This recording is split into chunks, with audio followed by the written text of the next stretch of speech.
Bueno, continuando con nuestra colección de grandes científicos, vamos a complementar con un nuevo libro a lo que es Werner Heisenberg.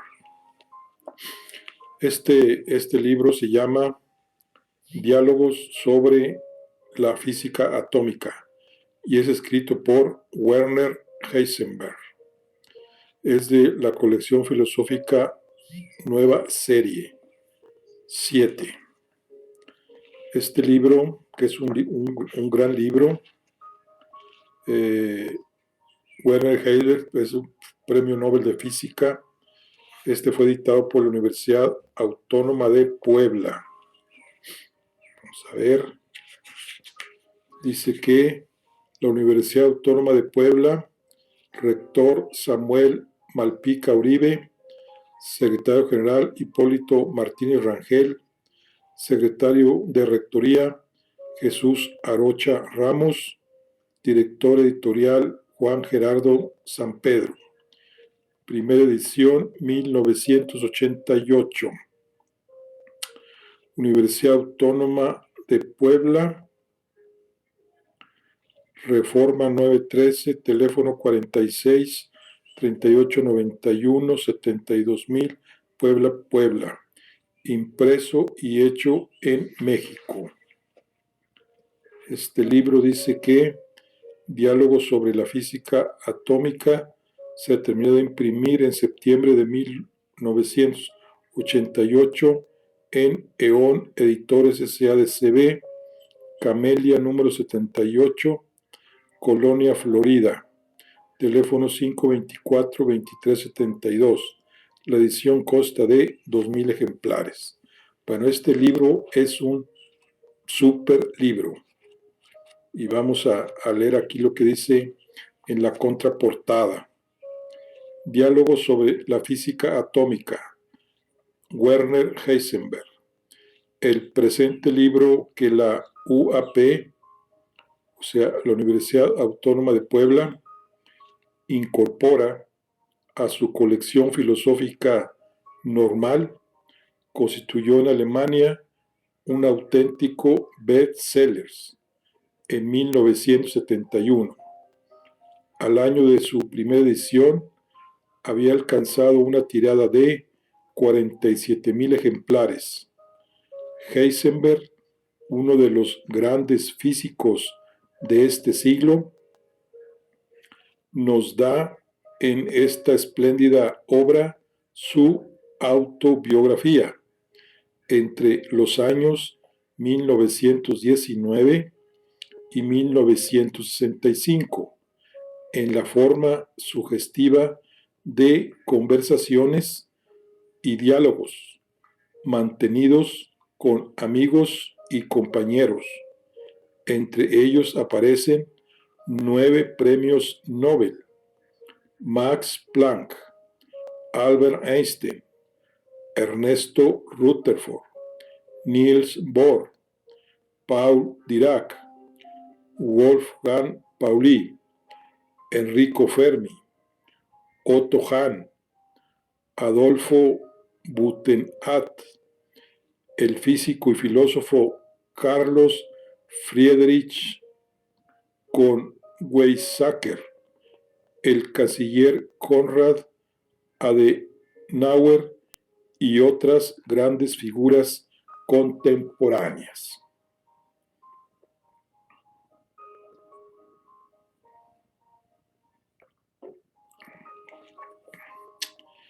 El tema de las conversaciones no es solo la física, sobre todo la física atómica, nuclear y de las partículas elementales del siglo XX y sus aplicaciones a la técnica nuclear, sino también otras ciencias limítrofes, la bioquímica, la biología, la teoría de la evolución, el lenguaje, la teoría de la percepción y del conocimiento, y sobre todo los problemas humanos, sociales, políticos y filosóficos en la actualidad.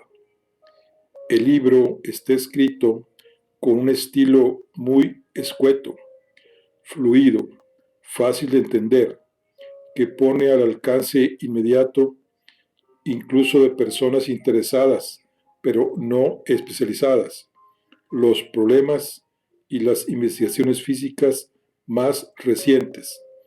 El ambiente queda descrito con tanta fascinación que el libro se lee como si fuera una atrayente novela. La traducción española ha procurado reflejar este encanto peculiar, y aquí debo agregar que está espléndidamente traducida. El tema central que Heisenberg plantea en este libro, que él mismo estima más que todas sus restantes obras, es el orden central del mundo. El deseo de conocerlo y alcanzarlo le llevó a la decisión de estudiar física, y al fin de sus estudios aparece el interrogante.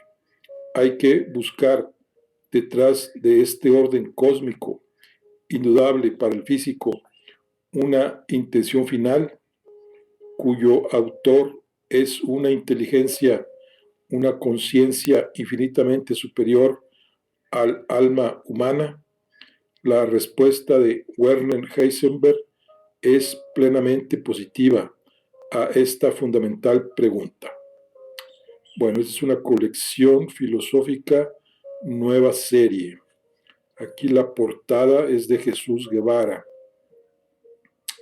Y no dice el libro quién es el traductor, pero como digo, está excelente bien traducido. Dice.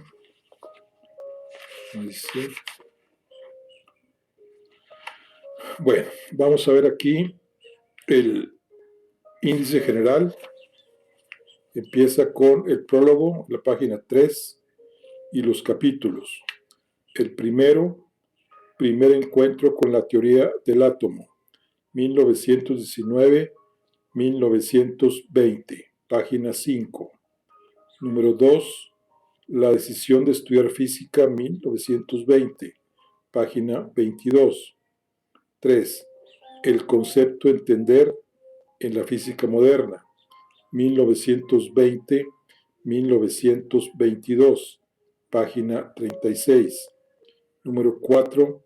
Reflexiones sobre política e historia, 1922-1924, página 55. Capítulo 5. La mecánica cuántica y una conversación con Einstein, 1925-1926, página 74. Capítulo 6. Penetrando en Tierra Nueva, 1926-1927, página 89. Capítulo 7. Primeros diálogos sobre las relaciones entre la ciencia y la religión, 1972, página 103. Capítulo 8. Física atómica y pensamiento pragmático, 1929, página 117. Capítulo 9.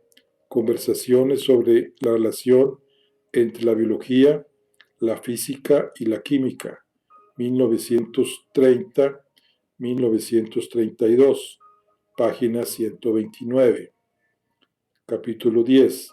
La mecánica cuántica y la filosofía de Kant, 1930-1932, página 146. Capítulo 11. Discusiones sobre el lenguaje, 1933, página 156. Capítulo 12. Revolución y vida universitaria, 1933, página 177. Capítulo 13. Discusiones sobre la posibilidad de la técnica atómica y sobre las partículas elementales, 1935-1937, página 193. Capítulo 14, la actuación de los individuos ante la catástrofe política, 1937-1941, página 205. Capítulo 15, hacia el nuevo comienzo, 1941-1945, página 222. Capítulo 16, la responsabilidad del investigador, 1945-1950, página 238. Capítulo 17, positivismo, metafísica y religión, 1952, página 254. Capítulo 18, controversia sobre política y ciencia, 1956-1957, página 270. Capítulo 19, la teoría unificadora de campos, 1957-1958, página 284. Capítulo 20, las partículas elementales y la filosofía de Platón, 1961-1965, página 293. Bueno, este es en sí los capítulos que trae nuestro libro y vamos a iniciar con la introducción.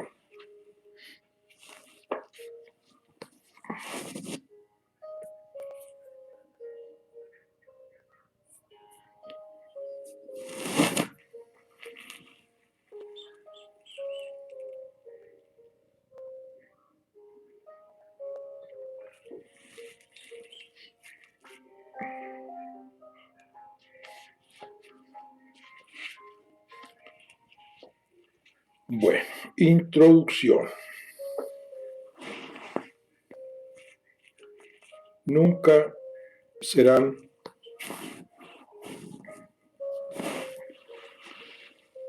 suficientes ni excesivos los testimonios que nos recuerden que el hombre entró a una era cuyo efecto principal ha sido el de un cambio vertiginoso en la esfera del conocimiento, aplicándolo para fines prácticos, acelerando y ampliando el alcance de sus posibilidades, interviniendo vigorosamente en el mismo proceso, pero al mismo tiempo reduciéndose a simple objeto frente a esas fuerzas, ciencia, tecnología, política, historia, que lo rebasan, lo hunden, lo manipulan, porque el hombre sustancialmente no ha modificado su carácter, sigue siendo el mismo de hace siglos,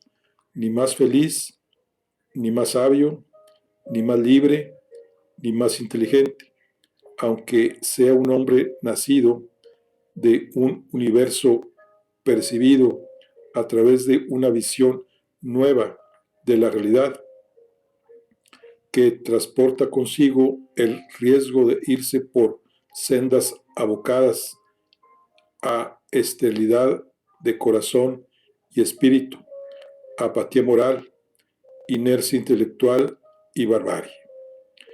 Porque ninguna civilización del pasado ha tenido que enfrentarse, como nosotros, con el desafío de la especialización científica, desembocando en aparentes callejones sin salida, empobreciéndose rápidamente y llegando en suma a la frase mágica de Heidegger, epítome del credo y orientación de nuestra época: el olvido del ser.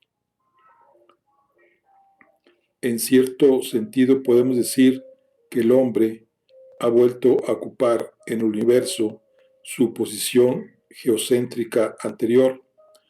Todos hemos visto la imagen de la Tierra tomada desde el espacio, distante, desde el desierto lunar, y hemos percibido la soledad de la Tierra en toda su crudeza.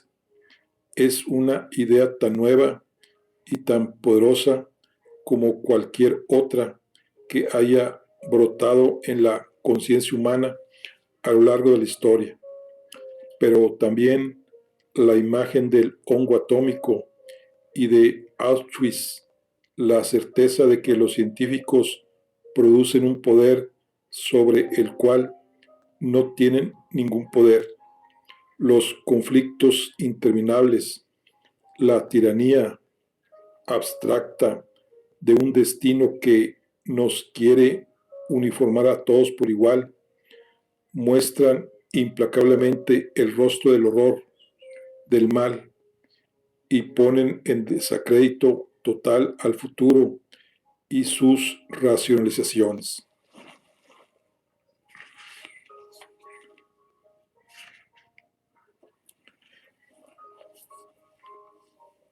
Como sabemos, dice Octavio Paz, es verdad que en la bomba no ha destruido al mundo, pero ha destruido nuestra idea del mundo. La mera existencia de la bomba pone entre paréntesis al progreso y sus quimeras. La bomba refuta por igual a Marx y a Spencer, al revolucionario y al evolucionista. Así, ahora es cuando nos preocupa seriamente el destino del hombre y su entorno natural. Generamos una conciencia más honda y más aguda de que el planeta Tierra es un lugar único y precioso, y reivindicamos Ai et Nunc, el carácter ontológico, nociológico, moral, social y político que el ser humano posee. Por ello, la importancia de esta espléndida obra autobiográfica. En forma sugestiva de conversaciones y diálogos mantenidos con las más altas figuras de la física atómica, Werner Heisenberg, Premio Nobel de Física, nacido en Würzburg, Baviera, el 5 de diciembre de 1901, explaya profundas reflexiones filosóficas y de gran valor humano sobre el hombre, el mundo, la vida. Heisenberg es un físico que piensa que si la misma ciencia se libera de las limitaciones de su metodología y es disciplinada y humilde, reserva al hombre una indeterminada serie de resultados insospechados que de ella se deriven. Así, el problema consistirá en descubrir un principio de diferenciación al par que de parentesco, que sea lo suficientemente lúcido como para justificar el conocimiento científico, filosófico y todo otro tipo de conocimiento, ya sea discursivo, ya intuitivo, mediante la aceptación de su interdependencia. Tal es la crisis de conciencia que se ha puesto de manifiesto mediante la crisis de la ciencia. Libro escrito con un estilo muy escueto, fluido y fácil de entender, pone al alcance inmediato, incluso de personas no especializadas, los problemas y las investigaciones físicas de este siglo. En él aparecen nombres como Max Planck, Albert Einstein, Ernest Rutherford, Niels Bohr, Paul Dirac, Wolfgang Pauli, Enrico Fermi, Otto Hahn, Carl Friedrich von Weizsäcker, Adenauer, etc. El ambiente queda descrito con tanta fascinación que el libro se lee como si fuera una novela. Desde su primer encuentro con la teoría del átomo hasta la formulación del principio de incertidumbre, mutación profunda en el determinismo típico de la física clásica, Heisenberg prosiguió incansable sus investigaciones sobre la estructura atómica, ocupándose a la vez del significado filosófico de los nuevos cambios ocurridos en la ciencia. El principio del indeterminismo de Heisenberg, que obedece a la propia naturaleza de las cosas y última barrera de la naturaleza. L. Barnett parece excluir todo determinismo mecánico en la naturaleza. La física cuántica llevaría entonces a la negación de la causalidad, pues las causas producen efectos determinados, pero no niega absolutamente la realidad de las causas, ni el principio casual, sino su aplicación experimental a los fenómenos de la microfísica, dadas las perturbaciones provocadas por el experimento en cuestión.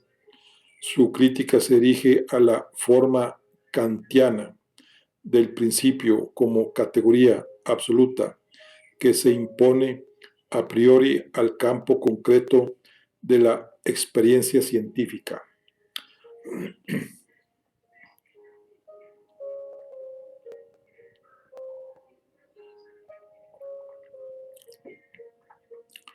Así, de acuerdo con Heisenberg, ya no se podrá predecir con certeza, sino solo en términos probabilísticos, lo que va a ser en cuanto de luz que, paradójicamente, se comporta a la vez como partícula de veloz vuelo y como onda.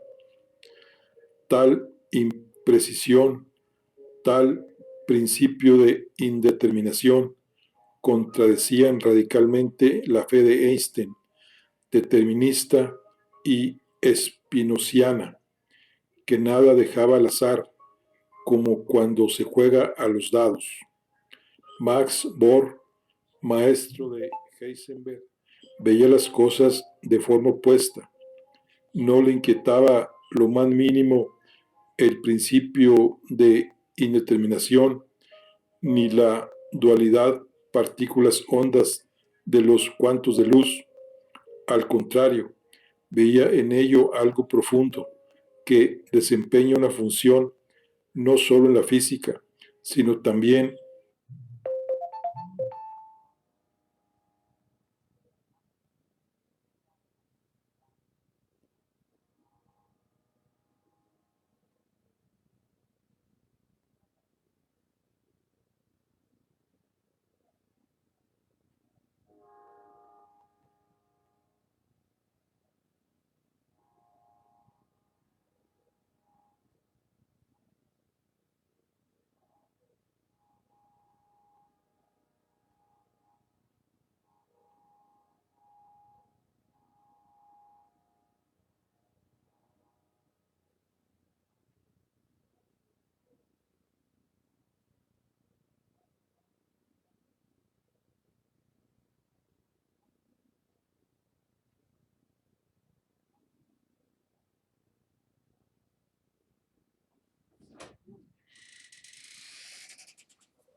en todo el campo de las ciencias naturales e incluso en toda la interpretación de la realidad por parte del hombre. La incertidumbre de nuestros conocimientos, la insuficiencia de los conceptos para captar el todo, la necesidad de la complementación de dos aspectos distintos, lo que Niels Bohr llamó complementariedad. Solo así es posible entender la luz, la energía, la materia. Solo así se pueden conciliar el estricto rigor de las leyes de la naturaleza y la libertad ética. A medida, pues, que Heisenberg y físicos en general se adentraron en la materia, esta se fue haciendo más oscura y el lenguaje más insuficiente. Y a medida que se acercaron a las fronteras del universo, todo fue resultando más inconcebible e inexpresable mediante meras fórmulas abstractas. Por ello, si queremos hablar sobre el mundo, tenemos que contentarnos con imágenes y parábolas, casi como en el lenguaje religioso. Heisenberg, apelando finalmente a la filosofía platónica. Pienso que la física moderna ha fallado definitivamente en favor de Platón. Ley natural y estructura de la materia. W. Weisenberg, UNAM, 1967. No es el atomismo de Demócrito, se moverá la ciencia nueva, sino en el sentido en que Platón concibió los cuerpos regulares de las matemáticas. Al introducir, pues, su hipótesis del indeterminismo físico, rompió el frío fatalismo objetivo e introdujo un cierto humanismo que deja abiertas las puertas a la libertad y a un acontecer más lleno de sorpresas.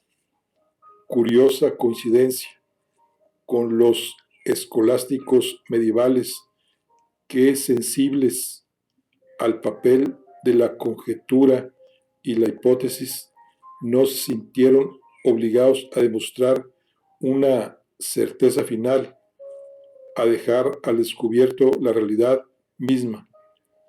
Enorme significación de pensamiento conjetural que evitó el compromiso final de la certeza objetiva, ciencia, y de la certidumbre subjetiva, con ciencia, en la que desembocaron Galileo, Descartes y demás profetas que buscaron arrancar las palabras directamente del libro de la naturaleza como fuente de evidencia unívoca para lo que era problemático en el brumoso reino de la interpretación bíblica. Para Heisenberg, la ciencia más avanzada no es incompatible con la filosofía racional y con la metafísica teísta, dado que los fenómenos atómicos no pueden describirse, y en dura crítica al neopositivismo y materialismo puro, Heisenberg asciende hasta el uno, a la instancia suprema y respuesta última a este orden cósmico y matemático que compensa en sí la explicación final del universo. Esta es la introducción escrita por Ramón Curi Camacho.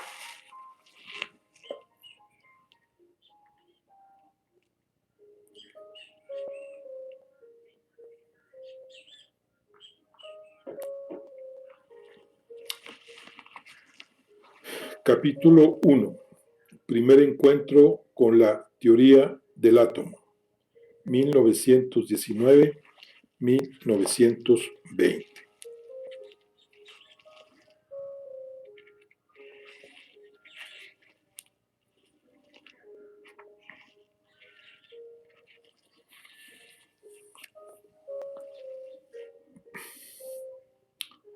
puede muy bien haber sucedido en la primavera de 1920.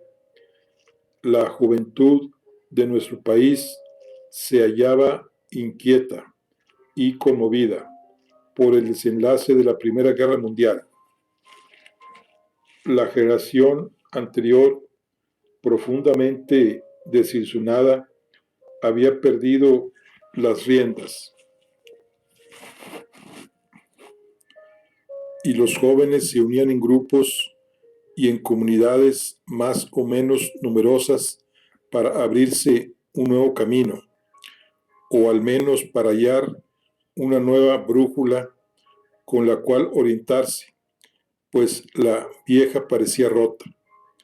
Así, también yo, en un día claro de primavera, me encontré de camino con un grupo de 10 o 20 camaradas, la mayoría de ellos más jóvenes que yo, y el paseo nos condujo, si no recuerdo mal, a través de las colinas que bordean la orilla occidental del lago Starnberg, el cual, cuando se abría un hueco en el luminoso verde de las encinas, se dejaba ver a la izquierda por debajo de nosotros y parecía extenderse casi hasta las montañas que se divisan al fondo. Durante esta excursión se entabló de modo un tanto sorprendente el primer diálogo sobre el mundo de los átomos, diálogo que tanta importancia habría de encerrar en mi posterior desarrollo científico. Para que se comprenda que tales conversaciones hayan sido sostenidas por jóvenes alegres y despreocupados, abiertos a la belleza de la naturaleza floreciente, tal vez se deba recordar que los azares de la época habían anulado en gran medida el amparo que el hogar y el colegio suelen dispensar en épocas pacíficas a la juventud, y que en cierto modo, como sustitutivo, ésta había desarrollado una cierta independencia de opinión, de modo que se atrevía a formular juicios propios, incluso cuando necesariamente carecía de base para ello.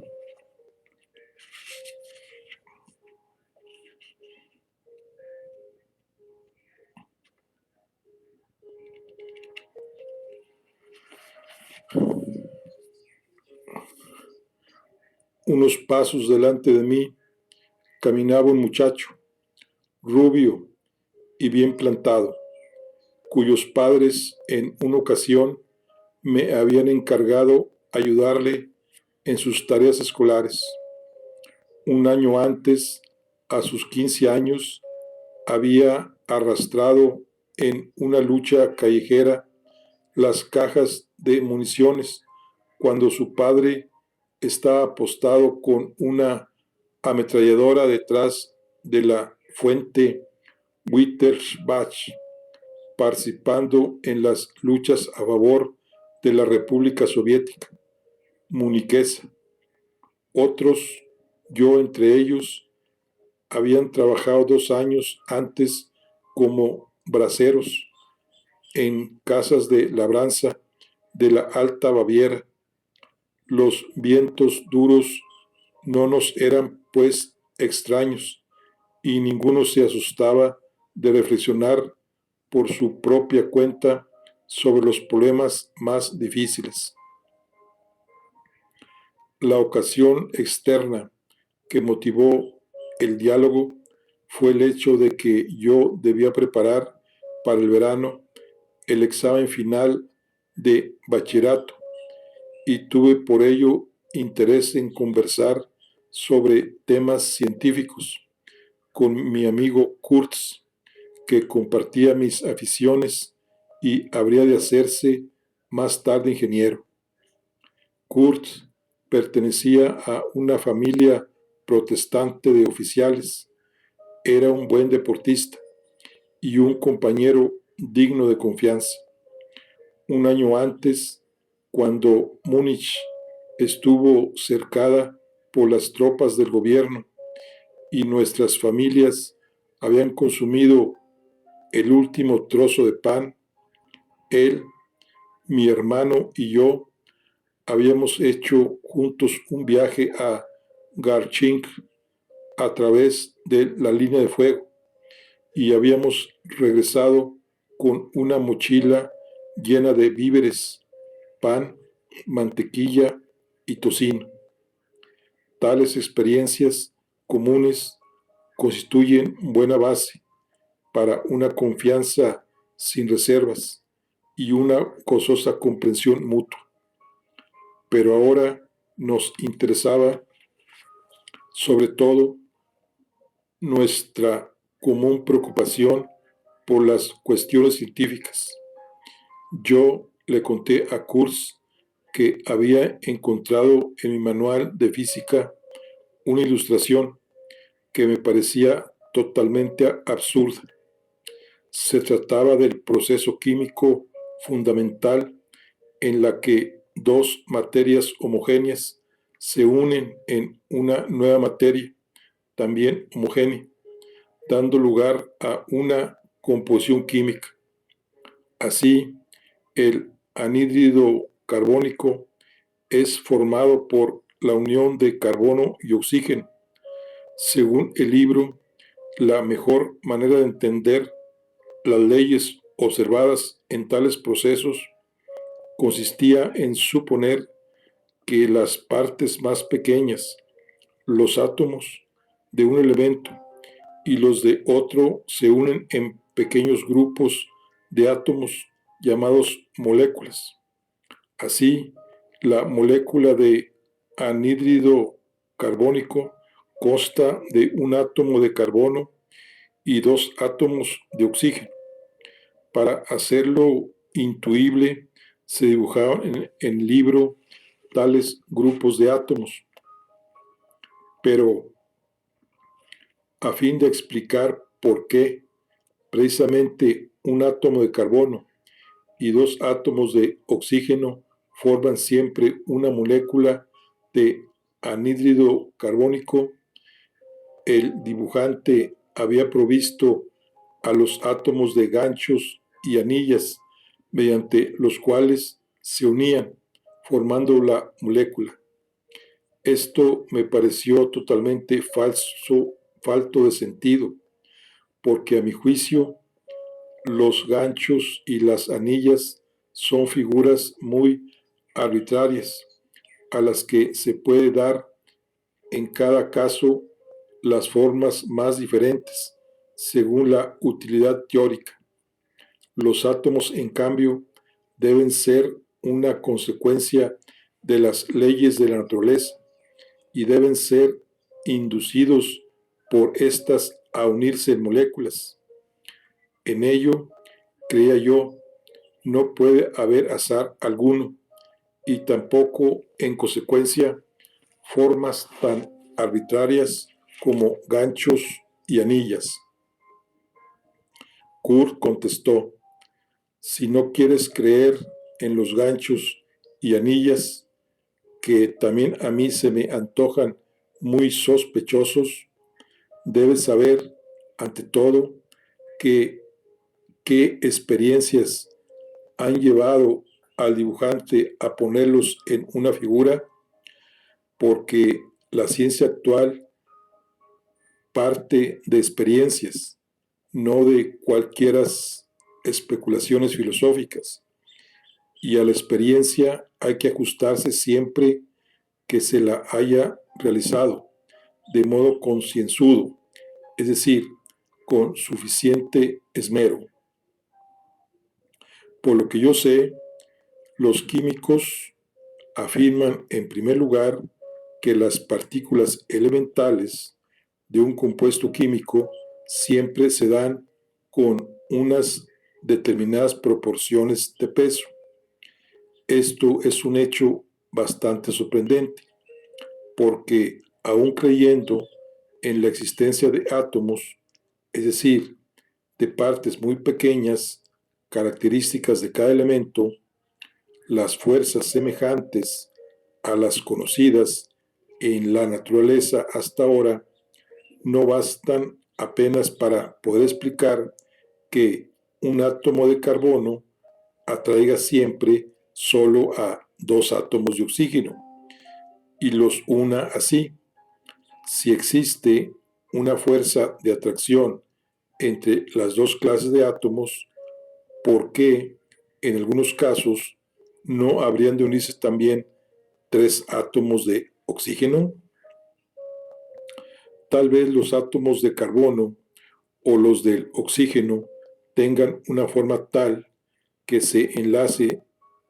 que un enlace triple resulte imposible, precisamente por razón de ordenación espacial.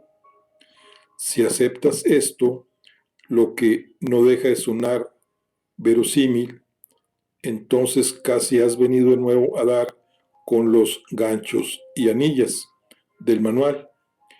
Probablemente el dibujante quiso expresar lo mismo que tú has dicho, pues él no puede conocer la forma exacta de los átomos. Dibujó ganchos y anillas para expresar del modo más drástico posible que hay formas que pueden llevar a la unión de dos átomos de oxígeno, pero no de tres, con uno de carbono.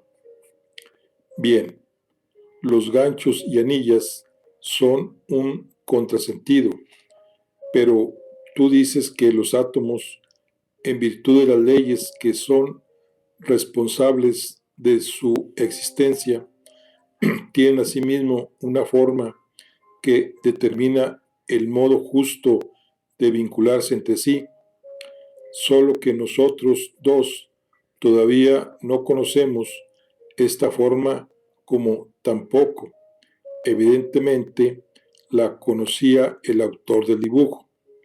Lo único que creemos saber hasta ahora de esta forma es que tiene a su cargo decidir que un átomo de carbono solo puede unirse a dos átomos de oxígeno y no a tres, como se indica en el libro. Los químicos inventaron a este propósito el concepto de valencia química, pero falta todavía por averiguar si esta expresión es una mera palabra o es ya un concepto utilizable. Probablemente es algo más que una mera palabra, pues las cuatro valencias que se ascriben a un átomo de carbono y de las cuales cada dos tienen que saturar las dos valencias de cada átomo de oxígeno, deben de tener algo que ver con una forma tetraédrica del átomo. Es claro que acerca de las formas tiene que haber unos conocimientos más precisos que aquellos de que actualmente tenemos nosotros noticia. En este momento intervino en nuestra conversación Roberto, quien hasta entonces había caminado en silencio junto a nosotros, pero había sin duda prestado atención. Roberto tenía un rostro delgado, pero poderoso, enmarcado en una espesa y oscura cabellera, y a primera vista parecía un tanto sombrío. Solo raras veces participaba en las charlas fáciles que suelen prodigiarse en tales excursiones, pero cuando por la noche en la tienda de campaña había que leer algo o recitar un poema antes de la cena, nos dirigíamos a él. pues nadie conocía mejor la poesía alemana e incluso la literatura filosófica. Al recitar un poema, Roberto lo hacía sin patetismo, sin énfasis, pero su dicción era tal que el contenido de la poesía afectaba hasta el más prosaico de todos nosotros. El arte con que hablaba, el sosiego recogido con que se expresaba, instaban a escuchar, y sus palabras parecían tener más peso que las de los demás. Sabíamos también que leía libros filosóficos, aparte del trabajo escolar. Roberto no estaba satisfecho con nuestra conversación.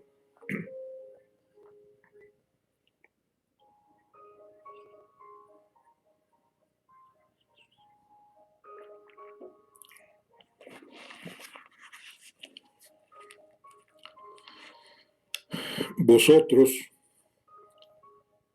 los que creéis en la ciencia, dijo, apeláis siempre con mucha facilidad a la experiencia y pensáis que con esto ya tenéis segura la verdad en las manos. Pero al meditar sobre lo que ocurre realmente en la experiencia, el modo como hacéis tal apelación me parece muy discutible. Lo que decís proviene de vuestros pensamientos. Tan solo de ellos tenéis un conocimiento inmediato, pero los pensamientos no están en las cosas. No podemos percibir las cosas de modo directo. Antes debemos transformarlas primero en representaciones para formar finalmente conceptos a base de ellas. Lo que afluye hacia nosotros desde fuera y a través de la percepción sensorial es una mezcla bastante desordenada de impresiones muy diversas, a las que no pertenecen directamente las formas o cualidades que percibimos después. Si observamos, por ejemplo, un cuadrado de una hoja de papel, ni en la retina de nuestro ojo, ni en las células nerviosas de nuestro cerebro hay algo que tenga la forma de un cuadrado. Más bien debemos ordenar de forma inconsciente las impresiones sensoriales mediante una representación. Deberemos transformar, en cierto modo, el conjunto de las sensaciones de una imagen coherente, llena de sentido. El acto de la percepción se realiza solamente cuando las impresiones aisladas se transforman, coordinándose en un todo inteligible. Por eso, antes de poder emitir un juicio con tanta seguridad acerca de las experiencias, habría que investigar de dónde vienen las imágenes para nuestras representaciones, cómo se aprenden conceptualmente y en qué relación están con las cosas, porque es obvio que las representaciones son anteriores a la experiencia, son la condición de la experiencia. Y las representaciones que tú quieres separar tan netamente del objeto de las percepciones, ¿no vienen también de la experiencia? ¿Acaso de una manera no tan directa como se pudiera pensar ingenuamente, pero tal vez de modo indirecto, a través, por ejemplo, de la repetición frecuente de grupos homogéneos, de sensaciones o mediante ciertas formas de vinculación entre los testimonios de sentidos distintos. Esto no me parece en modo alguno seguro, ni siquiera que arroje luz especial sobre el tema. Recientemente he estudiado las obras del filósofo Malebranche y me ha llamado la atención un pasaje que se refiere precisamente a este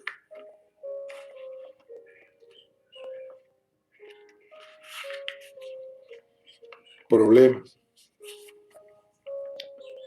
Malebranche distingue esencialmente tres posibilidades para la génesis de las representaciones.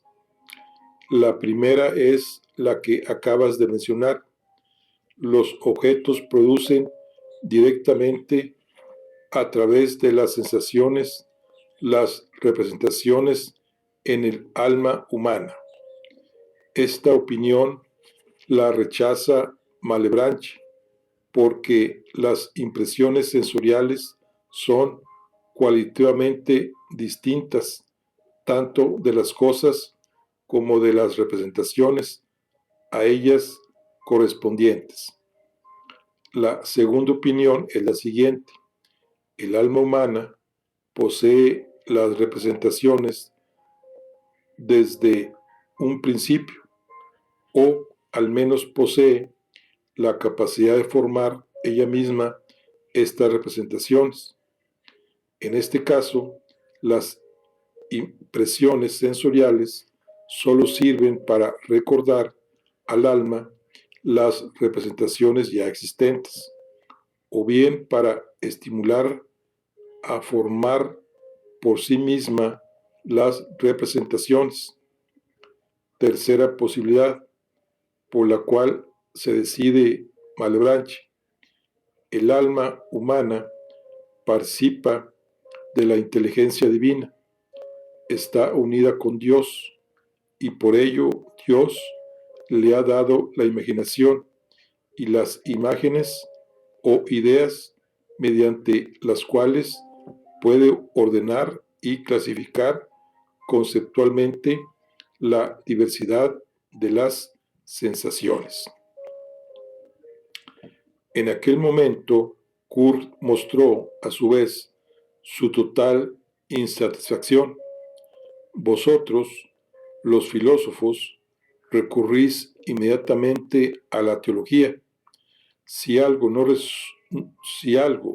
os resulta difícil, dejáis que aparezca el gran desconocido para que resuelva, como por ensalmo, todas las dificultades. Pero yo no me ajusto a este procedimiento. Una vez que has planteado el problema, yo quiero saber cómo puede el alma humana adquirir sus representaciones, y precisamente en este mundo, no en otro, porque sin duda el alma y las representaciones se dan en este mundo. Si no quieres admitir que las representaciones se originan sencillamente de la experiencia, tienes que explicar por qué pueden venir dadas al alma humana desde el principio. Puede admitirse que tales representaciones, con las cuales ya el niño va haciendo la experiencia del mundo, o al menos la capacidad de formarlas, son innatas. Si quieres afirmar esto, está muy cerca la idea de que las representaciones se basan en las experiencias de generaciones anteriores, y no me importa mucho si se trata de nuestras experiencias actuales o de las generaciones pretéritas. No, replicó Roberto, de verdad no pienso así, porque por una parte es muy dudoso que se pueda transmitir por herencia lo aprendido. Esto es el resultado de experiencias. Por otra parte, puede expresarse también sin teología, lo que quiere decir Malebranche, y de esta forma no más apropiado a vuestra ciencia actual. Lo intentaré. Malebranche podría haber dicho: las mismas energías ordenadoras que son responsables de la armonía visible del mundo, de las leyes de la naturaleza, de la formación de los elementos químicos y sus propiedades, de las estructuras cristalinas, del origen de la vida y de todo lo demás, toman parte, asimismo, en el nacimiento del alma humana y en la vida misma de ésta. Hacen corresponder a las cosas las representaciones y fundamentan la posibilidad de una articulación conceptual. Son responsables de aquellas estructuras realmente existentes que, al considerarlas desde nuestro punto de vista humano, al fijarlas en el pensamiento, parecen escindirse en algo objetivo, la cosa, y algo subjetivo, la representación. La tesis de Malebranche, según la cual la capacidad de formar representaciones puede haberse originado a lo largo de la historia de la evolución, merced a la relación de los organismos con el mundo exterior, tiene algo de común con la opinión tan plausible para vuestra ciencia de que toda representación se origina en la experiencia. Pero al mismo tiempo, Malebranche subraya que se trata de correlaciones que no pueden explicarse simplemente por una cadena de procesos individuales sometidos a la ley de la causalidad. Por tanto, que también aquí, como en la formación de los cristales y de los seres vivientes, están operando estructuras supraordenadas de índole más bien morfológicas, que no pueden ser comprendidas cabalmente con los conceptos correlativos de causa y efecto. La pregunta de si la experiencia es anterior a la representación no es más razonable que el viejo problema de si la gallina existió antes del huevo o al revés. Por lo demás, yo no quisiera interrumpir vuestra discusión sobre los átomos. Lo único que deseaba era indicar que no se puede hablar tan sencillamente de experiencia respecto a los átomos, pues pudiera muy bien ser que los átomos que no son observables directamente tampoco sean sencillamente cosas, sino que pertenezcan a estructuras más fundamentales, en las que ya no tenga sentido alguno encindirlas en representación y cosa. Naturalmente no se pueden tomar en serio los ganchos y las anillas de tu manual, y tampoco todas las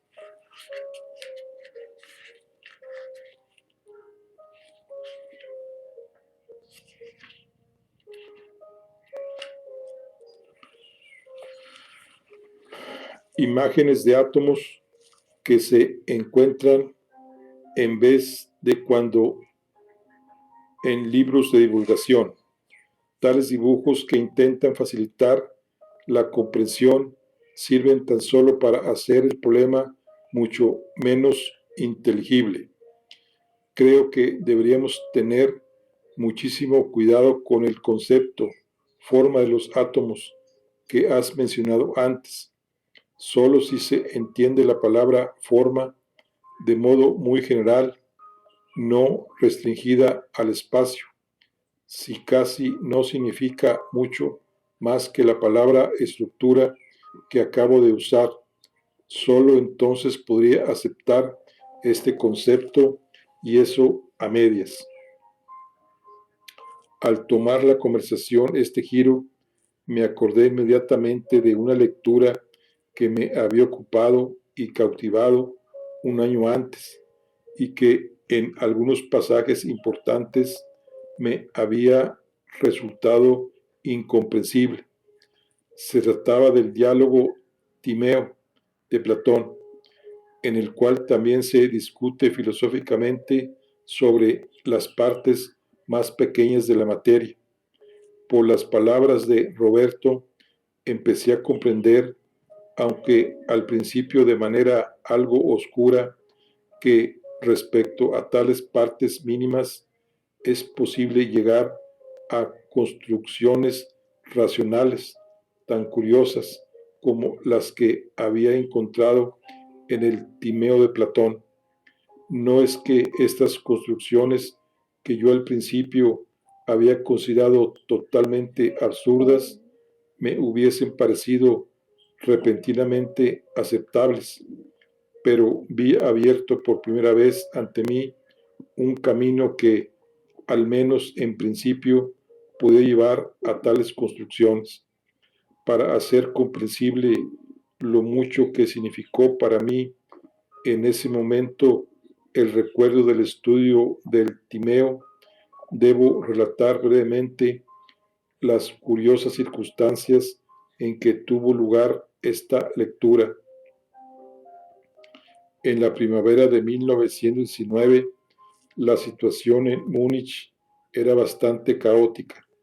Se disparaba por las calles sin que se supiese exactamente quién luchaba contra quién. El poder gubernamental se intercambiaba entre personas e instituciones cuyo nombre apenas se conocía, saqueos y robos de los cuales yo mismo fui víctima una vez, hicieron de la expresión República Soviética un sinónimo de anarquía. Cuando por fin llegó a constituirse fuera de Múnich un nuevo gobierno bávaro que envió sus tropas para ocupar la ciudad, comenzamos a esperar la restauración de un estado de orden. El padre del amigo al que yo había ayudado antes en sus trabajos escolares asumió el mando de una compañía de voluntarios que querían tomar parte en la conquista de la capital. Él nos instó a nosotros, a los amigos casi adultos de sus hijos, a apoyar como ordenanzas conocedores de la ciudad a las tropas invasoras. De esta manera fuimos agregados a la plana mayor llamada Comando de Caballería 11, que había establecido su cuartel en la Ludwigstrasse, en el edificio del seminario eclesiástico, frente a la universidad. Aquí hice yo mi servicio, o mejor dicho, aquí llevamos conjuntamente una vida aventurera, totalmente libre. Estábamos exentos de las clases, como muchas veces antes, y quisimos aprovechar la libertad para conocer el mundo desde nuevos ángulos. El círculo de amigos con los que un año más tarde hice la excursión por las colinas junto al lago Starnberg se había reunido precisamente aquí, en el piso bajo, pero esta vida aventurera duró solo algunas semanas.